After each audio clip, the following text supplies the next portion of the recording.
ঢোলাপুর গ্রামের সাধারণ এক কৃষকের বুদ্ধিমতী বউ রহিমা বেগম। সাধারণভাবে থাকলেও তার বুদ্ধির প্রশংসা ছিল পুরো গ্রামে।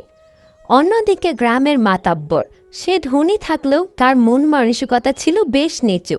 তার ছিল বিশাল বড় খামার।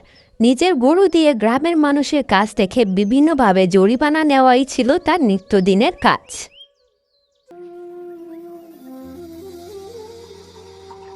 কি ব্যাপার, আজ সকাল সকাল তোমাকে হঠাৎ এত খুশি লাগছে কেন? ভোর হতে না হতেই কার অনর্থ করে এলে শুনি। এই যে আবার শুরু হয়ে গেল। তা জ্বালায় বাড়িতে একটু শান্তি করে বসতেও পারি না। আমার সুখ তোমার সহ্য কেন হয় না বলো তো? তুমি তো খুশি হও অন্যকে বিপদে ফেলে, নিজে তো কোনোদিনও কারো ভালো করনি, উল্টে অন্যকেও ভালো থাকতে দাও না।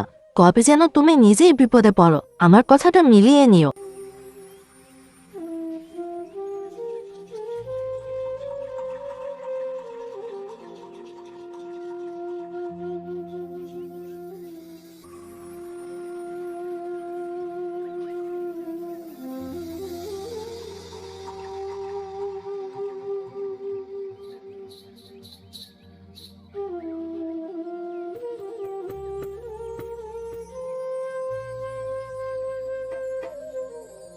গো সবুজ মিয়া, দিনকাল কেমন যাচ্ছে তোমার?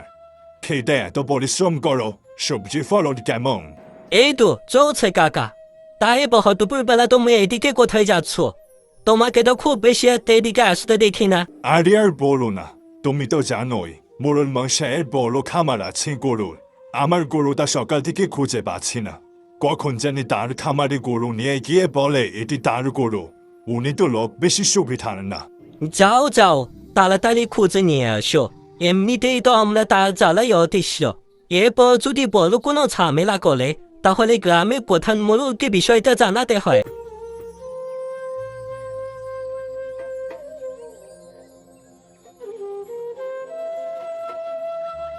দুপুর গড়িয়ে বিকেল হতে লাগলো, এখনো লোকটা বাড়িতে এলো না। সারাটা দিন শুধু কাজ আর কাজ।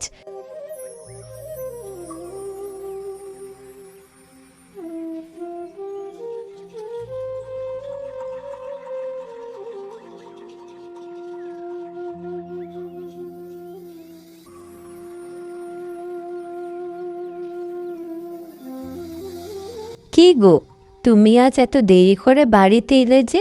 দুপুরে খেতে হবে না নাকি? আলি আর বলো না, মোড়ল মশাইয়ের কথা সে তো জানোই, সকলে অনিষ্ট করে বেলায়।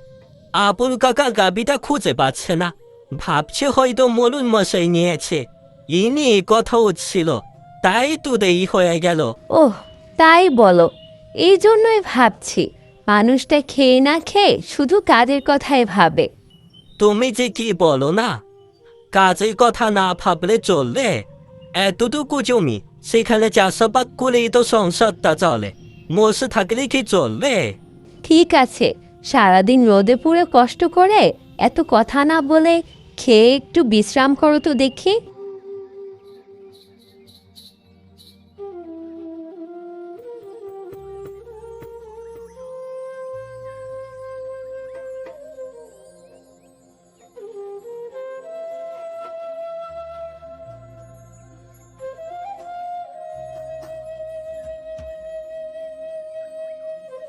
হাই হাই, আমার কি সর্বনাশ হলো! আমার একটুখানি সবজি ক্ষেত সবগুলোতে খেয়ে ফেললো গো। যা গরু যা, যা, হেস হেস, যা পালা, আমার সবজি খেতে গে সব খেয়ে ফেলো। পালা, আমাদের এলাকায় এত বড় গরু তো মোড়ল মশাই ছাড়া কারুর বাড়িতেই নেই। আর গরুটা তো মোড়ল মশাই বাড়ি থেকেই দৌড়ে যাচ্ছে। আমি এখন কি করব কিছুই বুঝতে পারছি না। বাড়িতে যাই, এনেকে গিয়ে আগে জিজ্ঞেস করি।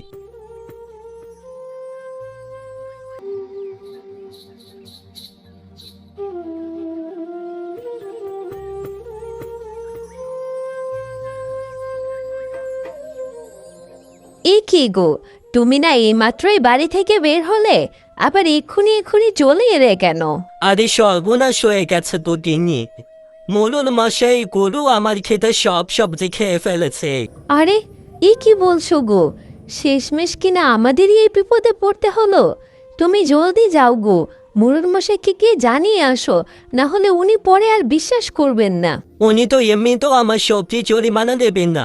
উনি তো মানুষ বিশেষ তো ভালো না, সকলে টাকা মেরে খায়, আর আমাকে দেবে কিনা ক্ষতিপূরণ।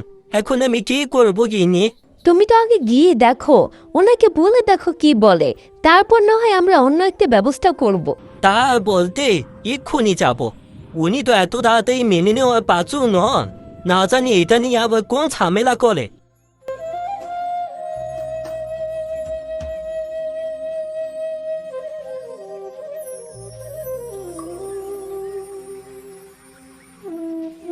মোড়ল মশাই, আপনার কাছে যাচ্ছিলাম। সর্বনাশ হয়ে গেছে মোড়ল মশাই, আপনার গাবি আমার খেতে সব সবজি খেয়ে নিয়েছে। আমি তো পথে বসে গেলাম, আপনি একটা সমাধান দেন মশাই, আমি এখন কি করব? আরে আরে দাঁড়াও, তুমি তো বড্ড আচক মানুষ। আমার ক্ষতি করবে বলে মিথ্যে কথা সাজিয়ে আবার আমাকেই নালিশ করতে এসেছো। এটা নিশ্চয়ই তোমার ওই চালাক বউটার বুদ্ধি, তাই না? কোনো চালাক বুদ্ধি নয় মশাই, আপনি সম্মানীয় ব্যক্তি, তাই আমার ক্ষতিপূরণটা ভালোভাবে চাইতে এসেছিলাম, যেন কোনো ঝামেলা ছাড়াই অল্পতে ব্যাপারটা মিটমাট হয়ে যায়। এখন আপনি যদি আমার ফসলের ক্ষতিপূরণ আমাকে না দেন, তাহলে আমি গ্রামের পঞ্চায়েতকে জানিয়ে নালিশ করব। শোনো কৃষক, বেশি বার বেরো না, চরে পড়ে যাবে। তুমি যদি নালিশ করো আমিও বৈঠক বসাবো। আমি গ্রামের পঞ্চায়েতকে বলবো আমি মোড়ল, আমার টাকা পয়সা দেখে তোমার লোভ হয়েছে। তোমার খেতে সবজি খেয়ে আমার গাভী অসুস্থ হয়ে পড়েছে। যদি আমার গাভীর কিছু হয়, আমার ক্ষতিপূরণ হিসেবে আমি তোমার ওই শেষ জমিটুকুও কেটে নেব, তুমি দেখে নিও।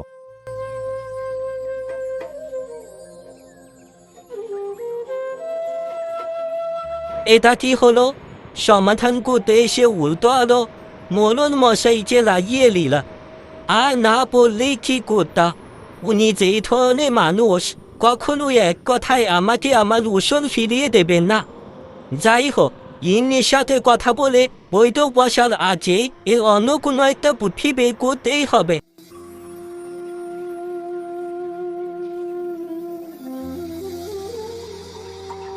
বাড়িতে একা বসে থেকে বড্ড টেনশন হচ্ছে লোকটার জন্য। সেই যে কখন গেল মোড়ল মশাইকে বিচার দিতে, এখনো তো এলে না। না জানি মোড়ল মশাই আবার কি ছক কষছেন, তিনি তো মানুষ বেশি ভালো না।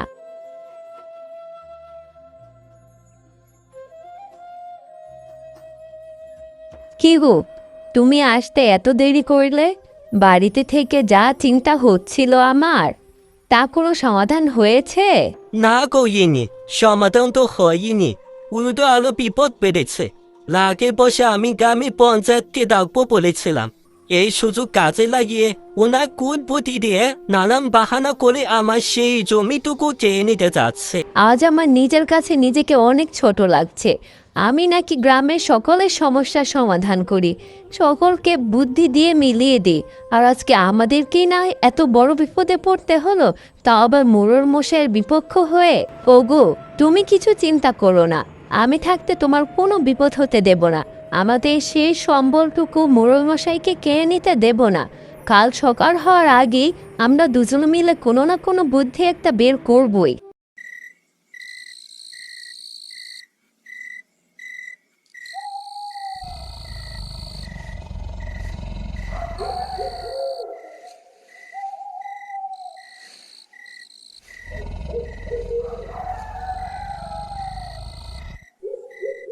আজ কি ব্যাপার? তোমার মতিগতি বেশ সুবিধা ঠেকছে না আমার কাছে। না ঘুমিয়ে রাত বেড়াতে পায়চারি করছো কেন? নাকি মাথায় আবার কোনো বদ বুদ্ধি চেপেছে? কাল আবার কাকে নিঃস্ব করতে যাও তুমি? এই যে বাড়িতে এসে দুমতো ভাত খেয়ে যেই না ঘরে আসলাম একটু শান্তিতে বসবো বলে, সেই তোমার কত কথা শুরু হয়ে গেল। শান্তিতে আর বসলে কোথায়? সেই তো পায়চারি করছো। তাই তো বলি, আজ এত অস্থির কেন তুমি? আরে আর বলো না, রহিমাকে তো চেনোই, তাই স্বামীর সাথে আমার খামারের গাভী নিয়ে একটা ঝামেলা হয়েছে। আমি গ্রামের মোড়ল, আমার সাথে লাগতে আসে, তাই আমি কাল গ্রামের পঞ্চায়েতকে বলে বিচার বৈঠক বসাবো। হ্যাঁ, রহিমাকে আবার চিনবো না? আমার কাজের মেয়েটার স্বামীর সাথে ঝামেলা কত বুদ্ধির সাথে সমাধান করে দিয়েছি, তা আমার খুব ভালো করে মনে আছে। তার বুদ্ধি প্রশংসা প্রতিদিনই শুনি। সমস্যা তো এটাই কি নেই, তুমি যদি বুঝতে না জানি কারো কোন বুদ্ধি খাটিয়ে ঠিকই তাদের পাওনা বোঝেন না, এই চিন্তায় আমার ঘুম নেই। না ঘুমিয়ে এখন আবার চললে কোথায়? তুমি ঘুমিয়ে বলো, আমার বাড়ি ফিরতে দেরি হবে, জরুরি একটা কাজ আছে, সেটা শেষ করে আসি।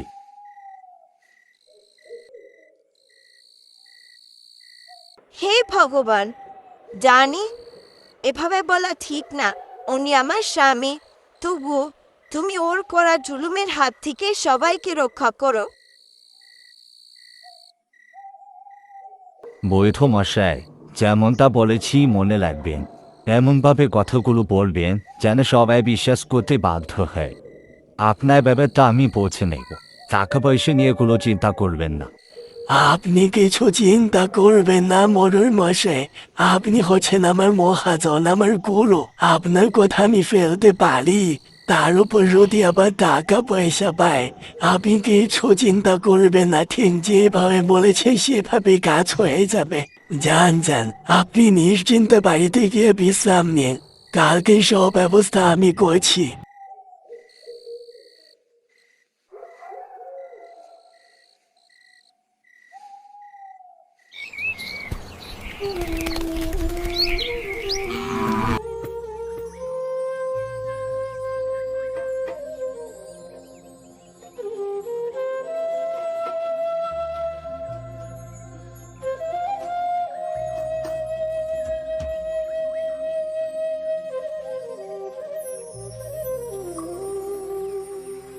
কি ব্যাপার মোড়ল, এইসব ছোটখাটো বিষয়েও যদি আমাকে বৈঠক বসাতে হয়, তাহলে তোমাকে আমি এত বড় দায়িত্ব কেন দিলাম?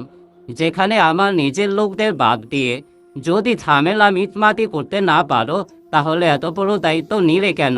আর কাশিয়েন, তোমাকে বলি, রহিমা এত বুদ্ধিমতী মেয়ে, সেখানে তুমি তার স্বামী হয়ে গ্রামের মোড়লের সাথে কেন লাগতে যাও? একটু সম্মান দিয়ে চললেই তো সব সমস্যার সমাধান হয়ে যায়। পঞ্চায়েত মশাই, আপনি আমাদের কাকে সম্মান করতে বলছেন?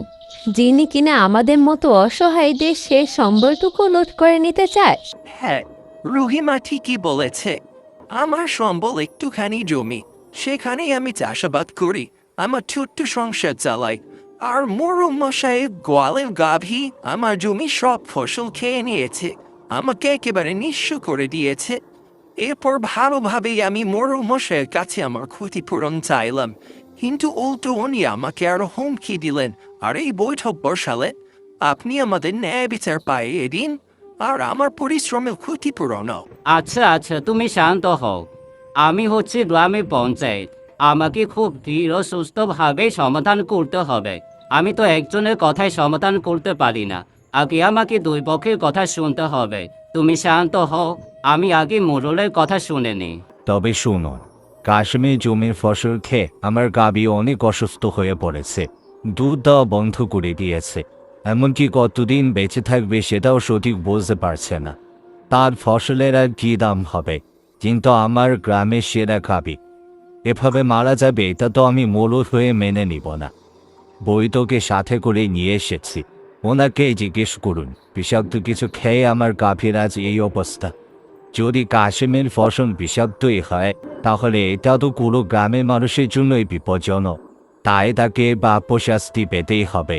এবার আপনিই বলুন, নোসটা কার? পঞ্চায়েত মশাই, আমাদের এইটুকু জমি যেখানে আমাদের বেঁচে থাকা মিশে আছে। আমার স্বামী এত বছর যাবৎ সবজি বিক্রি করে, কেউ তো কোনোদিন কোনো নালিশ করতে পারেনি বা অসুস্থ হয়ে পড়েনি আমাদের সবজি খেয়ে। তাছাড়া আমরা নিজেরা নিজেদের অন্ন কেন নষ্ট করব? আপনি চাইলেই অভিজ্ঞ পরীক্ষককে দিয়ে যাচাই বাছাই করে নিতে পারেন। যাই হোক, এত বছর ধরে সবজি বিক্রি করছো, সেটা তো আর খারাপ হতে পারে না। এইটা ধরে নিলাম মিথ্যে, কিন্তু তোমাদের জমির সবজি খেয়েই যেহেতু গাভীটা অসুস্থ হয়েছে, তাই মোড়লের কথাই তোমাদের মেনে নিতে হবে। হে পঞ্চায়েত মশাই, আমি কয়েকবার করে ভালোভাবে পরীক্ষা করেছি, গাভী তার খাওয়া দিয়ে বিষক্রিয়া ছিল, আর ওই সবজি দিয়েছিল আমি নিশ্চিত, কারণ গাভীটা এর পলায় কিছুই খায়নি। ঠিক আছে, আমি সবার সব কথা মেনে নিলাম, তবে আমারও একটা খুব জরুরি কথা বলার আছে, যা সবাইকে মেনে নিতে হবে। হ্যাঁ, তোমার কথাও মেনে নেওয়া হবে, তবে সেটা যেন কোনো অন্যায় আবদার না হয়। কাল রাতে আমি যখন ঘুমাচ্ছিলাম তখন স্বপ্নে দেখেছি আমার ঠাকুমাকে আসতে। তিনি আমাকে সামনাসামনি এসে বললেন, মোরলে ওই গাভিটা আমারই পূর্ণ জন্ম। তুই মোরলের বাড়িতে আমাকে রেখে এভাবে মরতে দিস না। তো বাড়িতে এলি আমি সুস্থ হয়ে উঠব, আর যদি তা না হয় তাহলে পুরো গ্রামে ঘোর অমঙ্গল নেমে আসবে, কেউ শান্তিতে থাকতে পারবে না। তোকে মাত্র আর একদিন সময় দিলাম, যা করার তাড়াতাড়ি কর, আর গ্রামকে অমঙ্গলের হাত থেকে বাঁচা। আমরা চেয়েছিলাম, কাল রাতে অনেক চিন্তা ভাবনা করেছি, মোড়ল মশাইকে ওই জমিটুকুও দিয়ে দেব, কিন্তু রাতে এই স্বপ্নের পর এখন আমরা আর কি করতে পারি? মোড়ল মশাইয়ের গাবি মানে আমার ঠাকুমাকে আমাকে দিয়ে দিতেই হবে, কিছুই করার নেই। আমি গ্রামের পঞ্চায়েত, গ্রামের সকলের ভালো মন্দ দেখার দায়িত্ব আমার, তাদের ভালো রাখার দায়িত্ব আমার। আমি চাইবো না তাদের কখনো খারাপ হোক। যেহেতু উনি বলেছেন যদি গাবিটা ওনার কাছে না থাকে তাহলে এই গ্রামে অমঙ্গল নেমে আসবে, তাই আমি এই সিদ্ধান্ত নিলাম, মোড়ল তুমি গাবি ওকে দিয়ে দাও। তোমার তো অনেক স্বর্ণমুদ্রা আছে, তুমি চাইলে এরকম আরো অনেকগুলো গাবি চিনতে পারো। এটা নিয়ে আর তর্ক বিতর্ক করো না, আর ওই জায়গাটুকুর আশাও তুমি ছেড়ে দাও। যাও কাসমা রহিমা, এই গাবি নিয়ে তোমরা বাড়িতে যাও, আর তোমাদের জায়গা তোমাদেরই থাকলো। আপনাকে অনেক ধন্যবাদ পঞ্চায়েত মশাই, আমাদের ন্যায় বিচার পাইয়ে দেওয়ার জন্য আর ওদেরকে বুঝিয়ে দেওয়ার জন্য। ক্ষমতার বলে সবসময় সবকিছু সম্ভব নয়।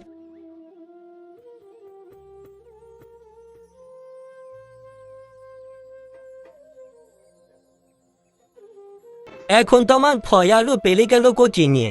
এই গাবিটি মানে তোমার ঠাকুমা, ওনাকে তো এখন আরো ভালো করে যত্ন করতে হবে, না জানি পরে জন্মে আবার কি হয়ে আমার ঘরে আসে। আরে ধুর, তুমিও যা ঠাট্টা করতে পারো। কিসের ঠাকুমা? এটা তো সাধারণ একটা গাভী, আমি তো শুধু মজা করেছি। তুমি আমার বুদ্ধি বুঝতে পারোনি। আমি যদি এই বুদ্ধি করে এই কথাটা না বলতাম তাহলে কি গাভীটা আমরা পেতাম?